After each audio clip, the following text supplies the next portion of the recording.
Eine Spur der Gerechtigkeit. Kapitel 1 – Eine Frage der Gerechtigkeit. Karl R., ein engagierter und organisierter Polizist, stand vor der Herausforderung, einem Mann, der eine Verkehrsordnungswidrigkeit begangen hatte, ein Bußgeld auszustellen. Während er das Formular ausfüllte, durchlebte Karl innere Momente, in denen Gerechtigkeit und Verständnis aufeinandertreffen. Der Mann, der ihm gegenüberstand, war nervös und unruhig. Seine Hände zitterten, als er seinen Ausweis und den Führerschein überreichte. Karl konnte den Schweiß auf seiner Stirn sehen und spürte, wie der Druck auf seinen eigenen Schultern lastete. Er wusste, dass er für die Einhaltung der Gesetze verantwortlich war, doch gleichzeitig hatte er den starken Wunsch, den Mann zu verstehen und ihm eine Chance zu geben. Mit jedem geschriebenen Wort überdachte Karl die persönlichen Umstände und den Kontext, der zu dem Fehler geführt haben könnte. Er kannte die Straße, auf der der Vorfall stattfand, und wusste, dass sie für ihre schlechte Beschilderung bekannt war. Er erinnerte sich an den Moment, als er das erste Mal dort gewesen war und selbst verwirrt gewesen war. Es war leicht, den Fehler des Mannes als bewussten Akt der Uneinhaltbarkeit abzustempeln, aber Karl wollte es nicht so einfach haben. Der Stift bewegte sich bestimmt über das Papier, und Karl entschied sich dafür, gleichzeitig gerecht und nachsichtig zu sein. Er suchte nach einem Weg, den Mann zu ermahnen und ihm ein Bußgeld aufzuerlegen, ohne sein Leben unnötig zu belasten. Karl füllte das Formular aus und wog jedes Wort sorgfältig ab. Er beschrieb den Vorfall detailliert und vermerkte alle relevanten Informationen. Am Ende zeigte Karl, dass Gerechtigkeit zwar streng sein konnte, aber durchaus mit einem Hauch Menschlichkeit einhergehen konnte. Er rief den Mann zurück, überreichte ihm das ausgefüllte Formular und erklärte ihm ruhig die Konsequenzen seines Handelns. Karl betonte, dass Verkehrsregeln wichtig seien und dass jeder für seine eigenen Taten verantwortlich sei, aber er gab auch zu, dass die Beschilderung an diesem bestimmten Ort verwirrend sein konnte. Der Mann blickte überrascht auf und bedankte sich bei Karl für seine Nachsicht. Er versprach, in Zukunft vorsichtiger zu fahren und die Verkehrsregeln zu respektieren. Karl gab ihm einen freundlichen Rat mit auf den Weg und wünschte ihm eine sichere Fahrt. Der Mann verließ das Polizeirevier mit einem erleichterten Ausdruck im Gesicht. Karl lehnte sich in seinem Stuhl zurück und seufzte. Er hatte das Gefühl, dass er die richtige Entscheidung getroffen hatte. Er hatte die Balance zwischen Gerechtigkeit und Verständnis gefunden und einen Mann dazu gebracht, über sein Verhalten nachzudenken. Es war ein kleiner Sieg für Karl, ein Zeichen dafür, dass die Arbeit eines Polizisten mehr als nur Strafen aussprechen bedeutete. Das war nur der Anfang für Karl R. Es gab noch viele Herausforderungen, die auf ihn warteten, und er war bereit, ihnen mit der gleichen Entschlossenheit zu begegnen. Denn er wusste, dass es nicht nur darum ging, Gesetze durchzusetzen, sondern auch darum, das Gewissen der Menschen zu berühren und ihnen eine Chance zu geben, aus ihren Fehlern zu lernen. Kapitel 2 – Der Streit um die Parklücke.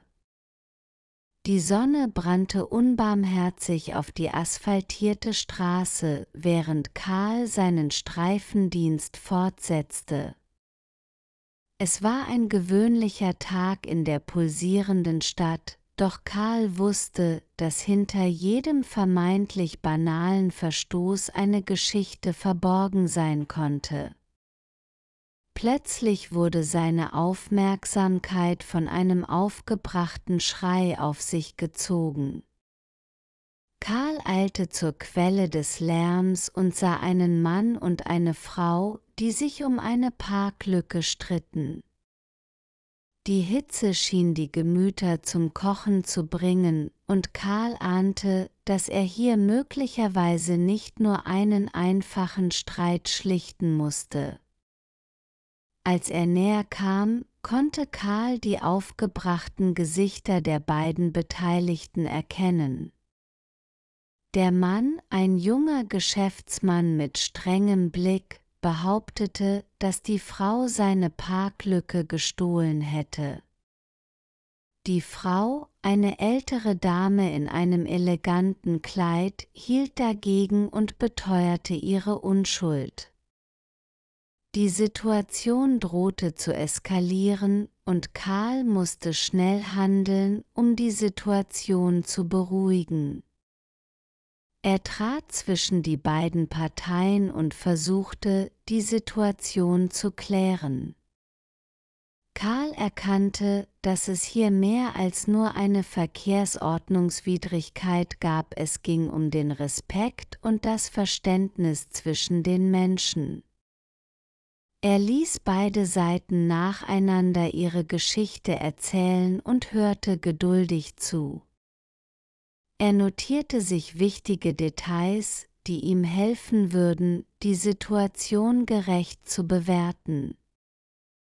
Die Frau erklärte, dass sie bereits seit mehreren Minuten gewartet hatte, um in die Parklücke einzuparken, als plötzlich der Mann auftauchte und versuchte, sie zu überholen. Sie betonte, dass sie das nicht akzeptieren würde, da sie selbst genauso ein Recht auf die freie Parklücke habe. Der junge Geschäftsmann dagegen behauptete, er habe die Frau nicht gesehen und sei davon ausgegangen, dass die Parklücke frei war. Zudem argumentierte er, dass er es eilig habe, da er einen wichtigen Geschäftstermin hatte. Karl konnte die Frustration in seinen Augen sehen, aber er dürfte seine Entscheidung nicht davon beeinflussen lassen. Während Karl beide Geschichten hörte, durchlebte er wieder diesen inneren Konflikt zwischen Gerechtigkeit und Verständnis. Er wusste, dass er eine Entscheidung treffen musste, die sowohl fair als auch nachsichtig war. Der Stift in seiner Hand führte eine zarte Tanzbewegung über das Papier, während er alle Informationen sorgfältig niederschrieb. Schließlich blickte Karl auf und begegnete den erwartungsvollen Blicken der beiden Beteiligten. Er spürte den Druck auf seinen Schultern, als er das Bußgeldformular in der Hand hielt.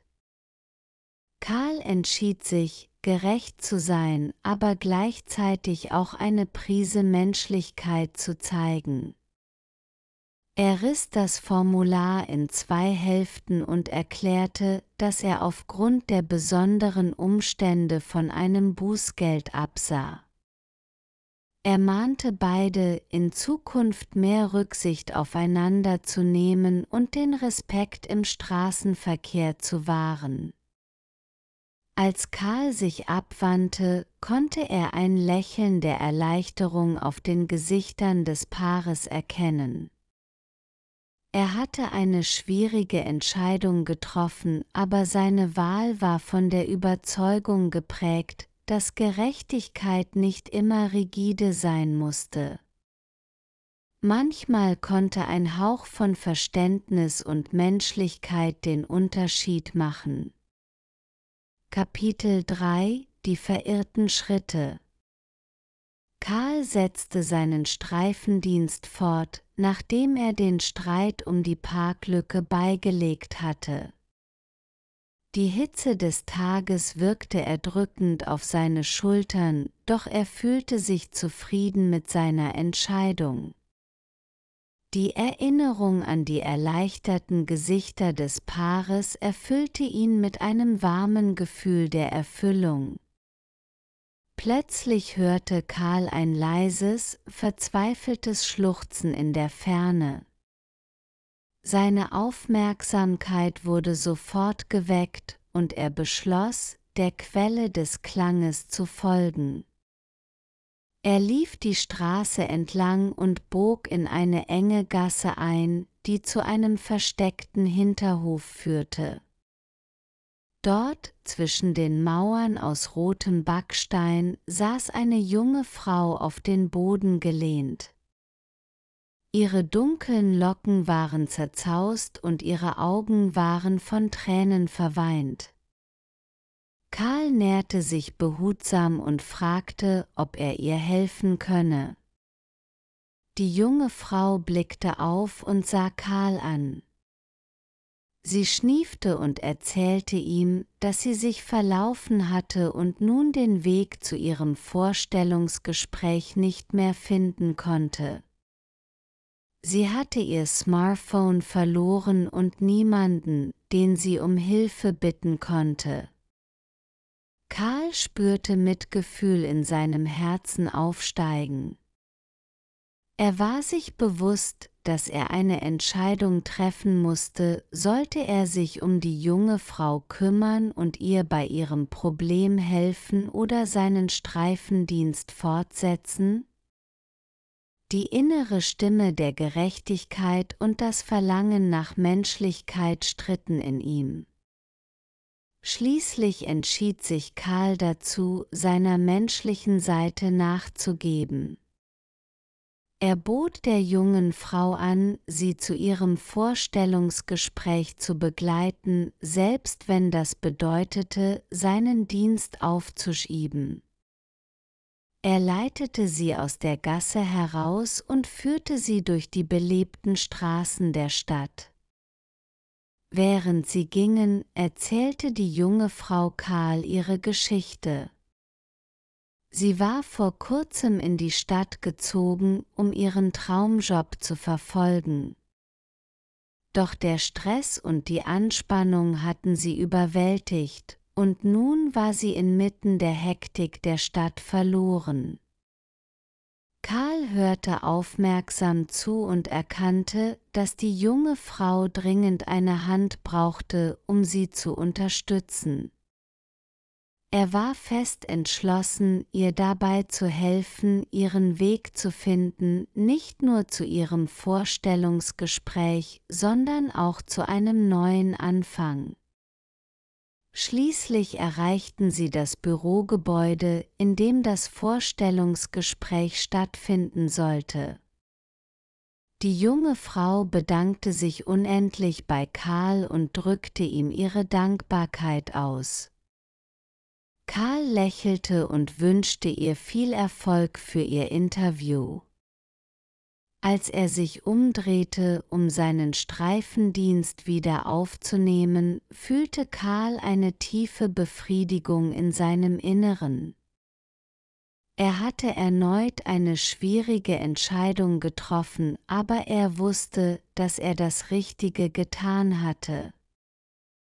Die Gerechtigkeit hatte sich mit der Menschlichkeit vereint, und Karl hatte einen positiven Einfluss auf das Leben eines anderen Menschen gehabt.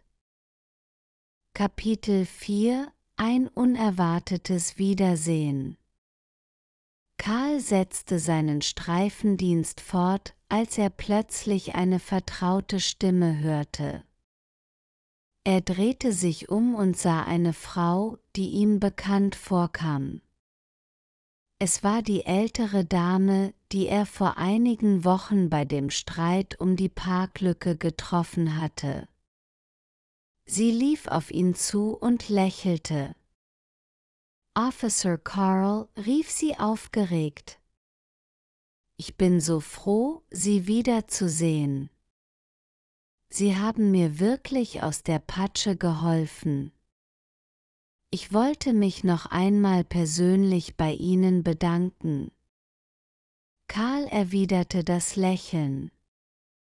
Er erinnerte sich gut an den Vorfall und war froh zu sehen, dass seine Entscheidung, kein Bußgeld auszustellen, einen positiven Einfluss auf das Leben dieser Frau gehabt hatte.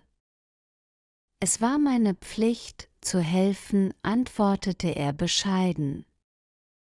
»Ich bin froh, dass alles gut für Sie ausgegangen ist.« Die Frau erzählte Carl, dass sie auf dem Weg zu einem Konzert war und sich aufgrund seiner Entscheidung keine weiteren Gedanken darüber machen musste. Es war eine kleine Geste, aber sie hatte ihre Stimmung und ihren Tag deutlich verbessert. Während sie sich unterhielten, erfuhr Carl mehr über die Frau. Ihr Name war Johanna und sie war eine pensionierte Lehrerin. Sie erzählte ihm von ihrer Liebe zur Musik und wie sehr sie das Klavierspielen genoss. Carl erkannte, dass Johanna eine lebensfrohe und herzliche Person war, die das Leben in vollen Zügen genoss. Carl erzählte ihr von seiner Arbeit als Polizist und wie wichtig es für ihn war, Gerechtigkeit und Verständnis im Alltag zu vereinen. Sie nickte zustimmend und betonte, dass es Menschen wie ihn in der Welt brauchte, um das Gleichgewicht zu wahren. »Sie wissen, Carl«, begann Johanna nachdenklich, »jeder hat mal einen schlechten Tag oder macht Fehler. Ich denke, es liegt in unserer Verantwortung, diese Momente zu erkennen und sich gegenseitig zu helfen. Das ist der Kern von Gerechtigkeit und Menschlichkeit.« Carl stimmte ihr zu und fand ihre Worte inspirierend. In seiner Karriere hatte er oft gesehen, wie leicht Menschen einander verurteilten, ohne die Umstände und den Kontext zu berücksichtigen. Die Begegnung mit Johanna hatte ihm gezeigt, dass es auch anders sein konnte. Nachdem sie eine Weile geredet hatten, verabschiedeten sich Carl und Johanna. Beide wussten, dass dieses unerwartete Wiedersehen ein besonderer Moment gewesen war, der sie beide geprägt hatte. Carl versprach ihr, dass er weiterhin sein Bestes tun würde, um Gerechtigkeit und Menschlichkeit in Einklang zu bringen. Während Carl weiterging, spürte er eine innere Ruhe und Zufriedenheit. Er war dankbar für diese Begegnung und wusste, dass sie ihn daran erinnert hatte, warum er diesen Beruf gewählt hatte. Gerechtigkeit konnte zwar streng sein, aber mit einem Hauch von Menschlichkeit konnte sie auch Trost und Verständnis bringen. Kapitel 5 – Die Wiedergutmachung. Carl ging zufrieden weiter auf seinem Streifendienst, die Ereignisse des Tages noch immer in Gedanken. Der Vorfall mit dem Streit um die Parklücke hatte ihn nachdenklich gestimmt und seine Überzeugungen über Gerechtigkeit und Menschlichkeit gestärkt. Er war dankbar, dass er in der Lage gewesen war, eine Lösung zu finden, die beiden Parteien gerecht wurde. Doch es gab noch etwas, das Carl erledigen musste. Er entschied sich dafür, dem Paar einen Besuch abzustatten, um sicherzustellen, dass sie beide die Lektion verstanden hatten und dass der Frieden wiederhergestellt war. Karl hatte das Gefühl, dass es wichtig war, den Menschen zu zeigen, dass er nicht nur ein Polizist war, der Bußgelder ausstellte, sondern auch ein Unterstützer der Gemeinschaft. Als er vor dem Haus des Paares stand, klopfte er an die Tür und wurde von der Frau herzlich empfangen. Sie bedankte sich noch einmal für seine Hilfe und lud ihn ein, hereinzukommen. Karl betrat das Wohnzimmer und sah den Mann, der ihm mit einem unsicheren Blick entgegenkam. Karl begann das Gespräch, indem er die Bedeutung des Respekts im Straßenverkehr betonte und dass es wichtig sei, dass sowohl Fußgänger als auch Fahrer aufeinander Rücksicht nehmen sollten. Er erklärte, dass sie beide Glück gehabt hatten, dass er an diesem Tag gerade zur richtigen Zeit am richtigen Ort gewesen war. Der Mann wirkte nachdenklich und gestand ein, dass er in der Hitze des Moments die Perspektive der älteren Dame nicht berücksichtigt hatte. Er hatte nur an sich selbst und seine eigene Situation gedacht. Doch nun, da er die Konsequenzen seines Handelns besser verstand, fühlte er sich schlecht und bereute sein Verhalten. Karl jedoch erklärte ihm, dass es nie zu spät sei, aus Fehlern zu lernen und sein Verhalten zu ändern. Er ermutigte den Mann, in Zukunft mehr Verständnis und Rücksichtnahme zu zeigen und betonte, dass kleine Handlungen der Güte große Auswirkungen haben könnten. Als Karl das Haus verließ, spürte er ein Gefühl der Erfüllung in sich. Er hatte nicht nur einen Konflikt gelöst, sondern auch dazu beigetragen, dass sich zwei Menschen bewusst wurden, wie wichtig es war, im Straßenverkehr aufeinander zu achten. Es war ein kleiner Sieg im Namen der Gerechtigkeit und Menschlichkeit. Und so setzte Karl seinen Streifendienst fort, immer bereit, den Menschen zu helfen und für Gerechtigkeit einzutreten. Er wusste, dass seine Aufgabe als Polizist nicht nur darin bestand, Verbrechen zu bekämpfen, sondern auch, die Gemeinschaft zu unterstützen und zu schützen. Karl hatte gelernt, dass Gerechtigkeit nicht immer nur streng sein musste. Sie konnte auch eine Prise Menschlichkeit beinhalten, eine Chance zur Veränderung und Wiedergutmachung bieten. Und während er sich auf den Weg machte, um den nächsten Verstoß gegen die Verkehrsordnung aufzuspüren, wusste Karl, dass er bereit war, die Welt ein kleines Stück gerechter zu machen, ein Bußgeld und eine Lektion nach dem anderen. Hallo Leute, willkommen bei Deutsch lernen mit Gesprächen. Abonnieren Sie unseren Kanal und aktivieren die Glocke, damit Sie kein Video verpassen.